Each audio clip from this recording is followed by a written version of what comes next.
Sana ya? Teman-teman di blogger selamat sore. Luar biasa walaupun cuaca dingin tapi di ruangan ini ya cukup hangat ini. Karena kita akan ngomongin soal pendidikan yang baru saja HUT PGRI. Yang harus saja PGRI Persatuan Guru Republik Indonesia menyelenggarakan ulang tahunnya. Tetapi di balik itu masih banyak problematika pendidikan. Walaupun Nadiem Makarim mengatakan bahwa lebih dari 3 juta guru sudah mendapatkan akses yang luar biasa dengan sistem pendidikan yang apa. Tapi kita tidak akan membahas kurikulum soal pendidikan karena di studio kita ini hadir seorang praktisi pemerhati soal pendidikan yang sudah beroyot berakar di seluruh Indonesia. Ya, ini perkenalkan namanya siapa, Bu? Oke, salam kenal, saya Julia Putri Nur. Kebetulan saya ada di Jogja dan dapat kehormatan hadir di studio T-Channel-nya Mas Dwi. Saya kebetulan menjadi founder, pendiri, dan ketua umum Jendela Pendidikan Nusantara. Baik, Jendela Pendidikan. Teman-teman sekalian, Bu Julia Putri Nur ini adalah salah seorang pegiat pendidikan yang bergerak dalam bidang pendidikan dari tingkat dasar sampai tingkat pendidikan tinggi, dan ada satu lembaga yang dikelolanya yaitu namanya Jendela Pendidikan Nusantara. Silakan dengan cek di Google JPN Jendela Pendidikan Nusantara, maka muncullah yang namanya Julia Putri Nur. Ini sudah nasional. Nah, yang akan kita bicarakan ini kepada Bu Julia adalah kalau JPN ini adalah punya 3 hal penting, yaitu apa, Bu? Cegah, didik, dan dampingi. Cegah, didik, dan ternyata ini menjadi bagian yang penting. Iya, betul. Bu, kalau pertanyaan saya adalah begini, cegah, didik, dan dampingi itu kan merujuk nanti pada karakter dan persoalan pendidikan ya, Bu. Nah, dalam pendidikan kita sekarang ini itu yang teknologi yang luar biasa, keterbukaan, setiap orang sudah punya handphone, sudah bisa mengakses handphone. Sebetulnya kekhawatirannya terhadap teknologi yang terbuka ini. Sekarang yang kita khawatirkan adalah kesiapan. Ya, kesiapan bagi generasi penerus kita, generasi muda kita untuk menerima banjirnya informasi dari teknologi yang masuk dari sosial media maupun dari platform-platform yang ada di dalam internet atau di dalam gadgetnya sendiri. Nah, jadi pada dasarnya sih sebenarnya kalau saya berbicara bahwa Indonesia ini tahu kita akan menuju kepada 5.0 ya kan. Tapi untuk mengkondisikan generasi penerus kita untuk tiba menerima wadah ini, siap apa tidak siap, ini yang menjadi PR besar. Kesiapan kita ini masih belum dalam sebuah standar kesiapan negara untuk go public dengan 5.0-nya ya. Kurang lebih seperti itu. Oh baik, Bu, dalam konsep pendidikan kita yang Ki Hajar Dewantara mengungkapkan bahwa ada 3 pusat pendidikan. Yang pertama ada di sekolah, kemudian ada di masyarakat, di keluarga, dan masyarakat. Jadi ada 3 poin penting dalam sistem pendidikan kita yang digagas oleh Ki Hajar Dewantara. Nah, pertanyaan saya adalah ke Bu Julia yang terkait dengan bagaimana konsep pendidikan di keluarga, dan bagaimana konsep pendidikan di masyarakat, dan bagaimanakah konsep pendidikan di sekolah terhadap perkembangan teknologi yang ada sekarang ini? Pertanyaannya aku agak bingung. Mas bilang bagaimana konsep pendidikan, apakah yang sudah ada sekarang atau idealismenya bagaimana? Nah, kalau saya sih bilangnya sudah ada sekarang, ini kan mereka kehilangan figur. Oh, kehilangan figur. Iya. Jadi kalau saya katakan bahwa dulu kita punya bapak pendidikan ya ini Bapak Ki Hajar Dewantara dengan mengatakan itu adalah sekolah itu taman bermain. Nah, sementara sekarang sekolah ini bukan taman bermain lagi. Sekolah adalah sebuah tuntutan orang tua untuk mencapai sebuah prestasi-prestasi yang ada di dalam level-level yang mereka kehendaki. Sehingga kalau saya katakan bahwa anak-anak tidak bermain lagi dalam dunia pendidikan. Anak-anak punya tingkat stressing yang tinggi, tingkat pencapaian target nominal, angka-angka yang tinggi. Sehingga anak-anak ini punya pacuan diri bukan kepada aku enjoy dalam dunia saya, aku nyaman berada di tempat pendidikan saya, tapi aku harus menjadi apa yang ditargetkan oleh orang tua maupun lingkungan yang menjadi penghargaan mereka adalah prestasi dari angka atau urutan gitu loh Mas. Kurang lebih seperti itu. Oke, kalau begitu apa yang harus dilakukan Bu untuk mencapai keseimbangan karakter dengan tuntutan yang sekarang ini tuntutan akademis lah katakan aku? Kalau berbicara memang ini sangat agak gap yang besar terjadi di dalam kebutuhan kita secara nasional dengan supply-nya. Kenapa saya katakan supply? Karena di sekolah sendiri itu tidak ada edukasi khusus terkait dengan pendidikan social life. Iya kan? Pendidikan social life itu nggak ada. Pendidikan untuk kesiapan anak menghadapi future ekspektasinya mereka juga nggak ada. Pendidikan yang untuk mempersiapkan mental anak menghadapi generasi emas itu tidak dipersiapkan. Sehingga ini hal-hal yang harusnya diisi oleh para pendidik untuk tiba ke sana, karena kita harus suka nggak suka, siap nggak siap, kita akan menghadapi posisi itu. Nah, sementara di Indonesia ini, Mas Dwi mungkin tahu, Mas Dwi sebagai pengamat juga ya, Mas Dwi bisa melihat bahwa dunia pendidikan kita ini tidak banyak menyasar ke hal-hal terkait karakter. Mungkin kita udah bergerak dengan JPN lebih 10 tahun ya Mas. Tapi untuk Indonesia sendiri kayaknya baru sekarang nih woro-woronya bahwa pentingnya karakter, pentingnya budi pekerti, pentingnya etika moral. Tapi di sekolah tidak ada materi khusus untuk itu. Oh gitu. Nah itu yang kita merasa bahwa kebutuhan dengan supply-nya tidak seimbang. Sementara yang mengedukasi ini adalah dunia pendidikan. Sementara guru-guru sendiri nggak tahu base dari mana dia harus mengajar. Karena kurikulumnya sendiri kan tidak menaruh ini. Kalau pendidikan karakter ya. Negara maju ini sudah menilai dari penilaian sekolah itu negara maju. Tidak lagi menilai matematikanya berapa, tidak menilai lagi PPKN-nya berapa, tapi menilai karakter seorang manusia ini seutuhnya itu menjadi nilai dari setiap pendidikan di luar negeri gitu. Kalau di Indonesia belum sufisien ya Bu? Sebenarnya kita bilang, nggak bisa kita bilang bahwa tidak sampai, tapi memang belum ada Mas, belum ada yang spesifik untuk berpikir ke arah sana. Sehingga yang saya katakan kenapa JPN sampai hari ini diundang sana diundang sini, karena dia sendiri di sekolahnya tuh belum ada edukasi khusus untuk itu. Gitu loh Mas. Kalau pendidikan, kalau sekarang itu kan base-nya kan teknologi nih Bu. Semua berasaskan teknologi. Nah, pertanyaan saya adalah apakah ada pendidikan karakter yang bisa dimasukkan melalui yang efektif melalui teknologi yang ada? Mungkin nggak? Bisa nggak? Bisa. Jadi kalau saya sendiri, karena saya paling suka dengan seni peran, ya, alangkah baiknya sekarang para ya Jogja ini banyak lah mereka yang lulusan seni peran gitu ya, membuat sebuah karya itu merupakan edukasi yang terkait dengan menokohkan, membuat sebuah idola-idola baru, membuat sebuah penokohan terhadap karakter. Jadi kita ciptakan itu karakter. Even itu baru mulai daripada layar kaca. Tapi karakter itu diciptakan. Ya mungkin kalau luar negeri dengan Marvel menciptakan karakter hero ya. Nah Indonesia coba menciptakan karakter humanis gitu. Karakter manusia yang mempunyai etika yang baik, morality yang baik, pencontohan yang menjadi idola. Ingat dulu catatan si Boy kan jadi sebuah tokoh ya. Nah kenapa kita tidak berusaha menciptakan sebuah idola baru di dalam dunia peran agar nanti generasi muda itu sifatnya kan pencontohan. Mas menasihati mereka, itu belum tentu mereka akan ikutin. Tapi Mas bilang mencontohkan sebuah peran dan dia ikut merasa bahwa kayak gue banget ya, itu gue banget loh. Jadi mereka akan menciptakan diri mereka sesuai dengan tokoh idola yang terbaik. Gitu loh. Nah kalau gitu tugas siapa Bu sebetulnya begitu? Kalau saya bilang tugas kita bersama yang bisa mengambil peran di situ. Kenapa kalau saya bilang pemerintah? Nunggu pemerintah bisa kita sudah tuir Mas. Saya ini nggak sabar nunggu pemerintah gitu untuk berbuat sesuatu. Kenapa? Pemerintah ini kan dia hanya bermain di kota kecil ya. Gitu. Sementara kita berbicara secara global. Ya kalau mereka berbicara secara global, mereka akan memperhatikan SDM. Nah, sementara SDM itu jadi proyek, bagaimana ceritanya? Ya kan? Outputnya adalah proyek, bukan outputnya adalah goalsnya adalah manusia yang sudah berkarakter. Ya, proyek? Ya jadi proyek. Sekalian ini jadi menarik nih.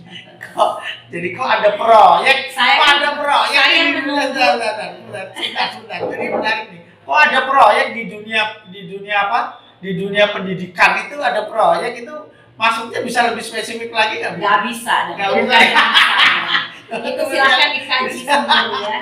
Intinya saya belum pernah kecipratan nih, misalnya nih Mbak Julia dunia pendidikan boleh nggak Mbak Julia untuk masukkan program Mbak Julia untuk bisa bikin A, B, C, D, nggak usah sampai ke negara deh. Pemerintah kecil kita aja misalnya di kota, provinsi ya. At least mereka bisa melihat bahwa gini, kalau mereka peduli mereka akan searching mana sih LSM, mana sih NGO yang bermain di bidang ini, coba kita support dia. Gitu. Ya kan, dia tinggal nyari. Kita ini kan bukan orang yang di dalam sekam ya, bukan di dalam tempurung. Kita kan sudah memperlihatkan diri kita walaupun tidak jor-joran, ya kan? Tinggal dicari NGO mana, LSM mana, yayasan mana yang bergerak secara konsisten sekian tahun, ayo kita support, karena pemerintah sendiri kan tidak langsung menjangkau ke sana, sementara kita sudah berada di garis grassroots-nya, gitu loh. Terus sekalian ini dialognya kok semakin lama semakin agak pinggir-pinggir jurang ini. biar nanti ada yang nyari Mas Dwi, itu siapa tuh perempuannya? Wah ini jadi menarik nih, Bu. Kita tahu kan, Bu. Sekarang kita ngomongin soal dana pendidikan. Pemerintah itu kan di APBN itu sampai dengan APBD turunannya itu kan target 20% loh dari APBN. Sebentar, itu kan praktisi pendidikan. Apakah itu tidak cukup untuk membuat sistem yang bagus gitu? Gimana tuh, Bu? Jadi intinya gini Mas, kalau saya pribadi, karena itu tadi perhatian pemerintah terhadap penggerak sosial pendidikan itu belum dikonekkan kepada kebutuhan. Oh, gitu. Andai kan mereka mau cari, bukan orang yang di dekat depan mata dong. Mungkin yang agak jauh-jauh sudah ada yang bergerak. Andai kan saya di Jogja, terus anggaran itu ada di Jogja, tapi saya kan bukan orang Jogja misalnya. Tapi pergerakan kita bisa ada di sini. Bisa saja kan saya diundang seperti itu. Jadi kurang lebih seperti itu, Mas. Oh gitu ya. Jadi ini termasuk political will yang tidak di ini ya.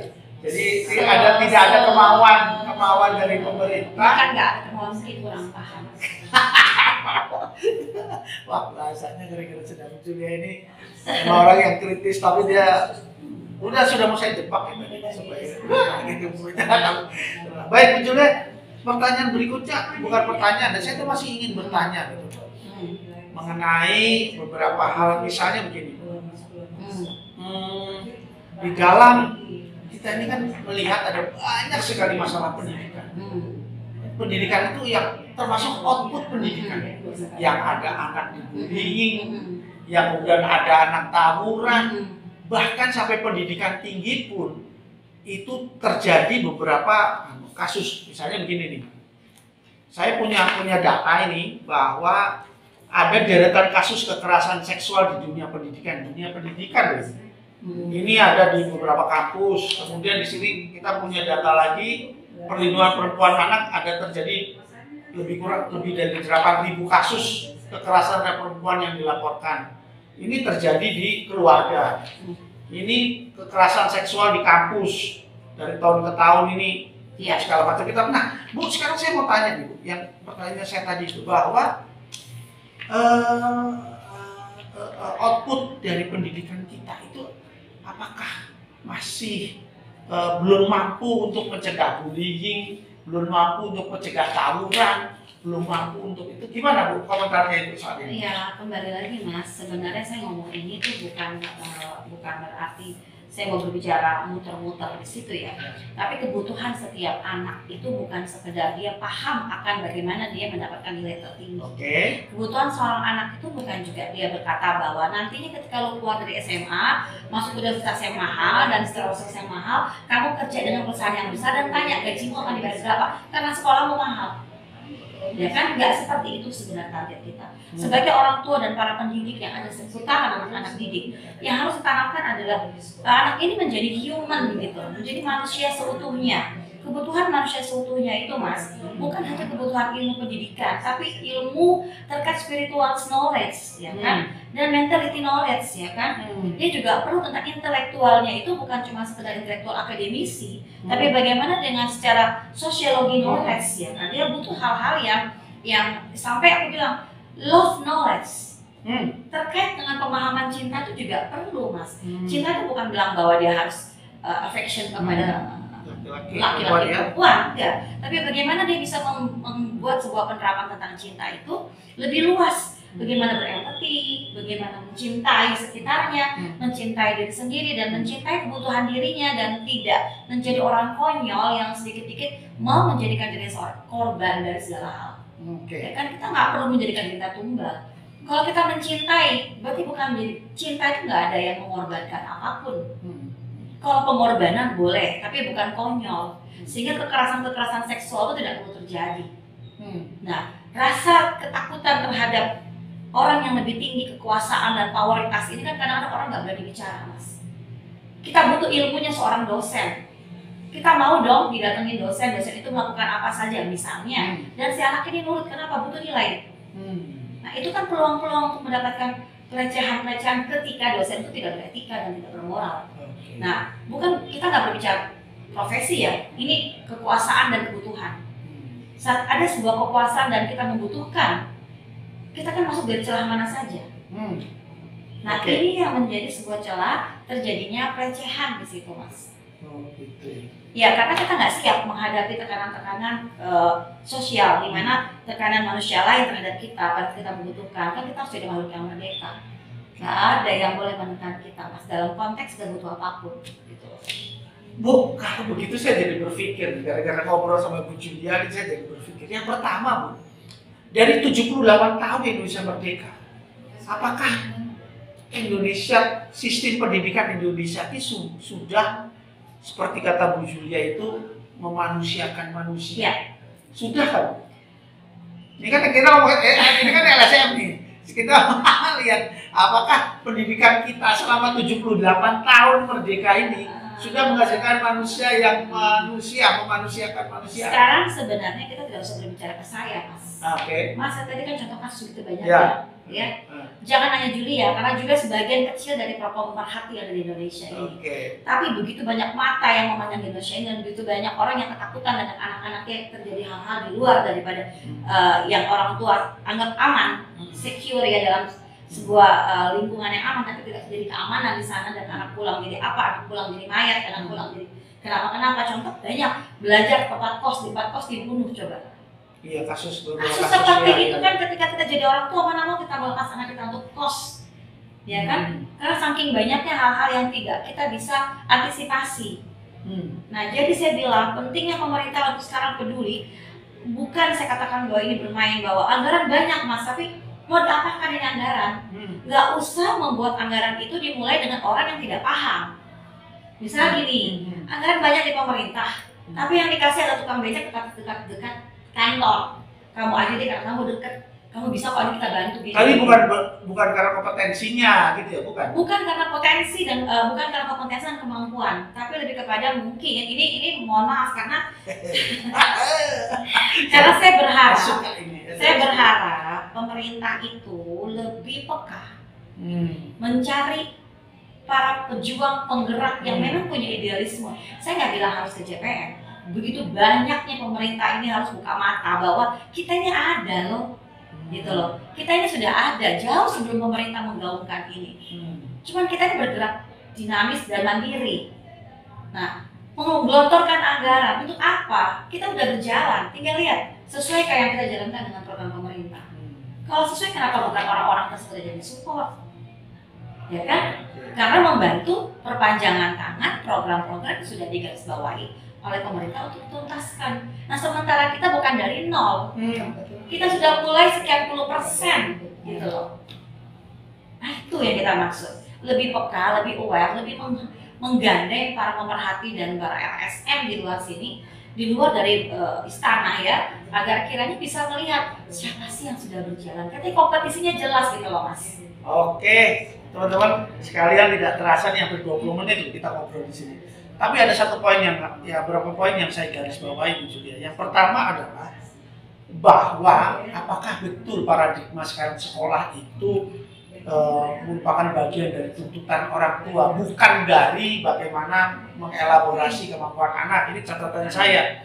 Jadi yang pertama itu, jadi itu judulnya sih nanti soal kritis, catatan kritisnya Julia terhadap dunia pendidikan. Yang kedua adalah apakah sekolah kita ini yang ada di tempat kita ini sudah mengajarkan social life, sehingga tumbuhlah karakter dari para siswa itu untuk menyeimbangkan antara kemampuan akademiknya dengan kemampuan manusianya.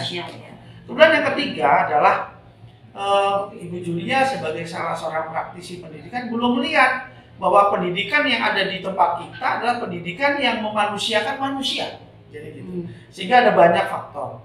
Kemudian yang berikutnya adalah kenapa pemerintah tidak peka dan tidak melihat bahwa ada komunitas-komunitas, organisasi-organisasi pegiat pendidikan yang sebetulnya mampu untuk menjadi partner pemerintah ketika melakukan pendidikan-pendidikan sehingga hasilnya, outputnya para siswa itu menjadi keseimbangan, ada harmonisasi antara kemampuan intelektual dan karakter. Nah, dengan demikian sehingga kekerasan bullying, kemudian ada tawuran dan segala satunya itu bisa ditekan dengan output pendidikan siswa yang memiliki karakter dan berkemampuan akademik. Ini ngeri-ngeri. Anggaran pemerintah sebenarnya cukup banyak ya, Bu. Perlu tambah lagi ya? Perlu tambah lagi ya? Intinya tadi saya garis bawahi, bukan kita mengatakan bahwa dunia pendidikan ini tidak mampu memanusiakan manusia. Cuman mungkin kurikulumnya dia belum menyentuh sepenuhnya kebutuhan manusia ini dan kebutuhan bagaimana sih menjadikan manusia seutuhnya. Gitu. Kalau memanusiakan manusia ini kan luas ya, luas. Jangan sampai dia berpikir emang yang kita didik ini apa nih Mbak Julia, ya kan nanti terlalu luas. Tapi yang saya pengen ada sedikit pengerucutan bahwa kebutuhan anak-anak di dunia pendidikan ini bukan sekedar dia mampu mencapai nilai target tertinggi dalam dunia pendidikan, tapi bagaimana dia bisa menjadi manusia seutuhnya, bisa bersosialisasi yang baik, berkalimat yang baik, duduk saja harus baik gitu ya, memanggil orang tua dengan bahasa yang baik, menatap orang tua dengan sopan santunnya. Ini kan semuanya harus kita kembalikan gitu loh. Ke dalam sebuah sistem pendidikan ya. Pendidikan, karena itu adalah basic, Mas. Ketika kita berhadapan dengan orang yang morality-nya sangat less, saya bilang ada less morality, itu menyusahkan kita dalam berinteraksi di dunia pendidikan maupun dunia pekerjaan. Emang teman-teman mau berhadapan dengan teman kerja yang nggak punya moral? Ya kan? Emang kita bisa nggak toksik sama sahabat-sahabat yang tidak punya etika? Itu kan kebutuhan kita sebenarnya. Kebutuhan saya tanya Mas, sopan sama saya. Kalau Mas nggak sopan, ngapain kita duduk berdua seperti ini? Hal itu adalah kebutuhan setiap manusia dan itu harus diciptakan. Gitu loh. Nggak bisa. Kalau kita menunggu orang sadar, sementara tidak ada yang membimbing, nggak ada yang nge-guidance, gimana Mas? Baik teman-teman sekalian, ini dialog ini bisa 3 hari.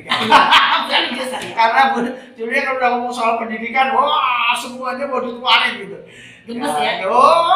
Gitu kan. Baik, tapi kita batasi dulu karena keterbatasan waktu dan kapan-kapan kita akan ngobrol lagi bersama Bu Julia terkait dengan pendidikan ke Jogja lagi boleh. Begitu teman-teman, sampai ketemu lagi, salam. Salam. Salam apa nih?